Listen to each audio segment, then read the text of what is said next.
இயேசு கிறிஸ்துவின் நாமத்தில் உங்கள் யாவரையும் அன்போடு கூட வாழ்த்துகிறேன். இன்றைக்கு நாம் பார்க்க போகிற தலைப்பு, நான் உன்னை விடுவிப்பேன். I will set you free. வசனம் சங்கீதம் 50:15. ஆபத்து காலத்தில் என்னை நோக்கி கூப்பிடு, நான் உன்னை விடுவிப்பேன், நீ என்னை மகிமைப்படுத்துவாய். ஹல்லேலூயா. இங்கே பார்க்குறோம், ஆபத்து காலத்தில் என்னை நோக்கி கூப்பிடு. இந்த ஆபத்து அப்படின்னும் போது இங்கிலீஷ் பைபிளில் ட்ரபுள் அப்படின்னு போட்டிருக்கு. அப்படின்னா சிக்கல், பிரச்சனை, துன்பம் அப்படின்னு நம்ம பார்க்கலாம். அப்போது நம்ம துன்ப காலத்தில் பிரச்சனை இருக்கிற சூழ்நிலையில் நம்ம தேவனை நோக்கி கூப்பிடும் பொழுது அவர் சொல்கிறாரு, நான் உன்னை விடுவிப்பேன்னு சொல்கிறாரு. நான் விடுவிக்க போகிறேன் அப்படின்னு சொல்லலை. நான் உன்னை விடுவிப்பேன் அப்படின்னு சொல்கிறது ஒரு உத்தரவாதமான ஒரு வார்த்தை. நான் உன்னை விடுவிப்பேன். ஹல்லேலூயா. அப்போ என்ன பிரச்சனைகள், போராட்டங்கள், பலவீனங்கள், என்ன துன்பம் நேரிடுதோ அந்த டைமில் நம்ம கர்த்தரை நோக்கி கூப்பிடும் பொழுது அவர் பதில் கொடுக்கிற தேவனாய் இருக்கிறார், விடுவிக்கிற தேவனாய் இருக்கிறார். ஹல்லேலூயா. பாருங்க, எல்லாருக்குமே இந்த துன்பம், சிக்கல், பிரச்சனை கண்டிப்பாக இருக்கும். அது இல்லாத ஒரு மனிதனே கிடையாது இந்த பூமியில். எல்லாருக்குமே, எனக்கு இருக்கும், உங்களுக்கு இருக்குது, எல்லாருக்குமே இருக்கும் பாருங்கள் அந்த பிரச்சனை, துன்பம். அப்போது நம்ம எல்லாருக்குமே அந்த துன்பம் இருக்குது, ஆனால் வெவ்வேறாக இருக்குது. எனக்கு ஒரு விதமான ஒரு துன்பம் இருந்துச்சுன்னா உங்களுக்கு ஒரு விதமான துன்பம் இருக்கும். அப்போ துன்பத்தில், சிக்கல்களில், பிரச்சனையில் நிறைய வித்தியாசம் இருக்குது இல்லையா? அப்போது என்ன துன்பம், பிரச்சனை அப்படி இருந்தாலுமே கர்த்தர் கொடுக்குற ஒரு நல்ல வார்த்தை, நான் உன்னை விடுவிப்பேன். ஹல்லேலூயா.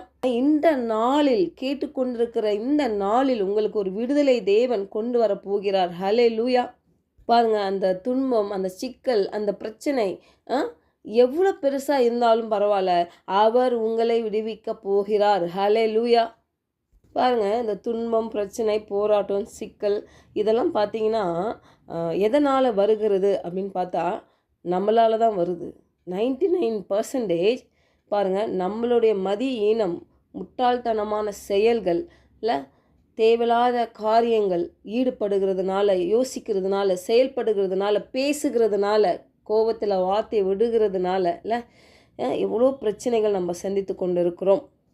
பாருங்கள், என்னுடைய வாழ்க்கையில் கூட நான் சாட்சியாக சொல்ல முடியும். நான் சின்ன வயசில் இருக்கும்போது எங்கள் அப்பா நான் இழந்துட்டேன். அது ஒரு ஆக்சிடெண்ட், ஒரு ஃபயர் ஆக்சிடெண்ட். அது பார்த்திங்கன்னா எங்கள் அப்பா கிட்ட தான் அவருடைய முட்டாள்தனத்தினால தான் அந்த ஆக்சிடெண்ட்டே நடந்தது பாருங்கள். ஆனால் கர்த்தர் கிருபையில் பார்த்திங்கன்னா நானும் 2 தம்பி, எங்கள் அம்மா காப்பாற்றப்பட்டோம். ஹல்லேலூயா. அந்த ஃபயர் ஆக்சிடெண்ட்டில் எனக்கு இந்த வசனம் தான் எனக்கு ஞாபகம் இருந்தது. சங்கீதம் 50:15. ஆபத்து காலத்திலே என்னை நோக்கி கூப்பிடு, நான் உன்னை விடுவிப்பேன் என்று சொன்னீங்களே சப்பா. ஆண்டவரே, இந்த வேலையில் ஆண்டவரே எங்களை சுற்றி நெருப்பு எரியுது, என்னையே என் தம்பிங்களை சுற்றி. எங்கள் அம்மா எங்கே இருக்காங்கன்னு எனக்கு தெரியல, அவங்களும் எங்கள் கூட தான் இருந்திருப்பாங்கன்னு நினைக்கிறேன். ஆனால் எனக்கு 2 தம்பிங்க அந்த டைமில் நான் முட்டி போட்டு செபிக்கிறேன், ஆண்டவரே எங்களுக்கு காப்பாற்றுங்க. பார்த்திங்கன்னா எங்கள் அப்பா தான் எல்லாத்துலேயும் தண்ணி ஊற்றி அந்த நெருப்பை அணைத்து எங்கெல்லாம் பத்திரமா வெளியே கொண்டு விட்டாங்க. பார்த்தா அவங்க தோலெல்லாம் கலண்டுடுச்சு. அப்போவுமே பார்த்திங்கன்னா அவங்க ஒரு 2 நாள் தான் இருந்தாங்க ஹாஸ்பிட்டலில், அப்புறம் இறந்துட்டாங்க. ஆனால் அந்த டைமில் நானே, எங்கள் அம்மா, 2 தம்பிங்க காப்பாற்றப்பட்டோம். ஹல்லேலூயா. இந்த வசனம் அன்றைக்கு எனக்கு ஞாபகம் வந்தது பாருங்கள். அப்போ எந்த சூழ்நிலையை மத்தியிலும் பாருங்கள், நம்ம தவறுனால பிரச்சனைகள் வரும், ஆனால் அந்த டைம்லையும் கர்த்தர் நம்மளை காப்பாற்றுகிறவராக இருக்கிறார். ஹல்லேலூயா. அப்போ தேவன் நம்மளுக்கு உதவி செய்கிறவராக இருக்கிறார். பாருங்கள், தாவீதுதாசன் சங்கீதம் 139:7-8 பாருங்களேன். உம்முடைய ஆவிக்கு மறைவாக எங்கே போவேன், உம்முடைய சமூகத்தை விட்டு எங்கே ஓடுவேன்? நான் வானத்திற்கு ஏறினாலும் நீர் அங்கே இருக்கிறீர், நான் பாதாளத்தில் படுக்கை போட்டாலும் நீர் அங்கேயும் இருக்கிறீர். பாருங்கள், உங்கள் பிரசன்னத்தை விட்டு நான் எங்கே போவேன் ஆண்டவரே கேட்குறாரு இல்லை? உங்கள் ஆவிக்கு மறைவாக நான் எங்கே போவேன்? உங்கள் சமூகத்தை விட்டு, உங்கள் பிரசன்னத்தை விட்டு நான் எங்கே ஓடுவேன் ஆண்டவரே? அப்பா, நான் பரலோகத்துக்கு போனாலும் நீங்கள் அங்கே இருக்கிறீங்க, நான் பாதாளத்தில் படுக்கை போட்டாலும் நீர் அங்கேயும் இருக்கிறீர். அப்போ அப்படின்னா என்ன அர்த்தம் அப்படின்னா, அவரே அந்த படுக்கையை, நான் என் படுக்கையை அதான் பாதாளத்தில் வைத்தாலும் நீர் அங்கே இருக்கிறீர். பாருங்க, அவரை யாருமே பாதாளத்தில் கொண்டு போகல. அவரே சொல்கிறாரு, நான் அங்கே போய் படுக்கை விரித்தாலும் நீங்கள் அங்கே இருக்கிறீங்கன்னு சொல்கிறார். அப்போது எந்த இடத்துலையும், எந்த சூழ்நிலையிலும் அவர் நம்மளை விட்டு பிரிகிற தேவனே இல்லை. ஹல்லேலூயா. பாருங்கள், நம்ம பலரும் என்ன பண்ணுறோம், அந்த படுக்கையை பாதாளத்தில் வைத்து விட்டு அப்புறம் கஷ்டப்பட்டு பிரச்சனையை சந்தித்து தேவன் ஏன் இதை அனுபவிச்சாரு, ஏன் இந்த பிரச்சனை எனக்கு வந்தது அப்படின்னு சொல்லி தேவனை கேள்வி கேட்குறோம். இல்லாட்டி பிசாசு தான் இதை செய்துட்டான்னு பிசாசு மேலே பழிய போடுறோம். ஆனால் பிரச்சனை எங்கே இருக்குதுன்னா நம்ம தான் அதை வழி வகுத்துருக்குறோம் பாருங்கள். பிரச்சனைக்கு வழி வகுத்துருக்குறோம்.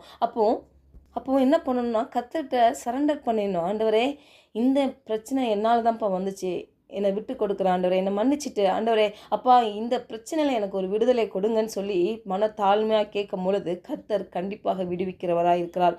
இந்த விஷயத்தில் யோனாவை பாருங்களேன். அவன் தேவனிடமிருந்து ஓட முயல்கிறார் இல்லை, கப்பலுக்கு போகிறாரு, அங்கேருந்து கடலுக்கு தூக்கி வீசப்படுறாரு, அவரை பெரிய மீன் வயிற்றுக்குள்ளே அவர் போகிறாரு. ஆனால் அங்கேயும் பாருங்கள், தேவன் அவரை விடவில்லை. ஏன்னா ஒரு மனிதன் மேலே தேவ திட்டம் இருக்கும் பொழுது அந்த மனிதன் ஒருவேளை ஒரு மதி ஈனத்தில் ஏதோ ஒரு அவனுடைய முட்டாள்தனத்தில் அவன் சிக்கி கொண்டாலும் தேவன் விட்டுவிட மாட்டார். அந்த சூழ்நிலையிலும் அவனை அவர் திட்டத்துக்குள்ளாக அழைத்து கொள்வார். ஹல்லேலூயா. இன்றைக்கு உங்களுக்கும் எனக்கும் அப்படியாக நம்ம வாழ்க்கையில் எவ்வளோ தவறுகள் பண்ணியிருக்கலாம். நம்மளுடைய முட்டாள்தனத்தினால நம்ம பிரச்சனையை நம்ம வாங்கியிருக்கலாம் பாருங்கள். ஆனால் அதிலிருந்தும் தேவன் நம்மளை விடுவிக்கிறவராக இருக்கிறார். ஆண்டவரே, நான் என்னை விட்டு கொடுக்குறேன்ப்பா, ஆனால் நீங்கள் எனக்கு உதவி செய்கிற தேவனாக இருக்கீங்கன்னு சொல்லி செபிக்கலாம். பரலோக தகப்பனே, ஆண்டவரே, இந்த காலை வேளையில் நாங்கள் தியானித்தது போல் ஆண்டவரே, அப்பா இந்த பிரச்சனை வேலையில் துன்ப நேரத்தில் ஆண்டவரே, எங்கள் பிரச்சனை, எங்கள் வாழ்க்கையில் சில சிக்கல்கள் இருக்குமானால் இந்த வேலையில் ஆண்டவரே எங்களை விட்டு கொடுக்குறோம். எங்களுடைய குற்றத்தினாலும் எங்களுடைய முட்டாள்தனத்தினாலும் மதியினத்தினாலும் ஆண்டவரை நாங்கள் இதை செய்து விட்டோம். ஆனாலும் ஆண்டவரை இந்த வேலையில் ஆண்டவரை எங்களை விட்டு கொடுக்குறோம். ஆண்டவரை அப்பா, எங்களை மன்னித்து ஆண்டவரை இந்த பிரச்சனையிலேருந்து, ஆண்டவரை இந்த சிக்கல்லேருந்து, இந்த துன்பத்திலேருந்து எங்களை விடுவீங்க ஆண்டவரை. அப்பா, நீர் விடுவிப்பேன் என்று சொல்லியிருக்கிறீங்க ஆண்டவரை. அப்பா, நான் உம்மை மகிமைப்படுத்துகிற நாட்கள் வந்துவிட்டது என்று இயேசு நாமத்தினால ஜெபிக்கிறோம் நல்ல பிதாவே. ஆமென்.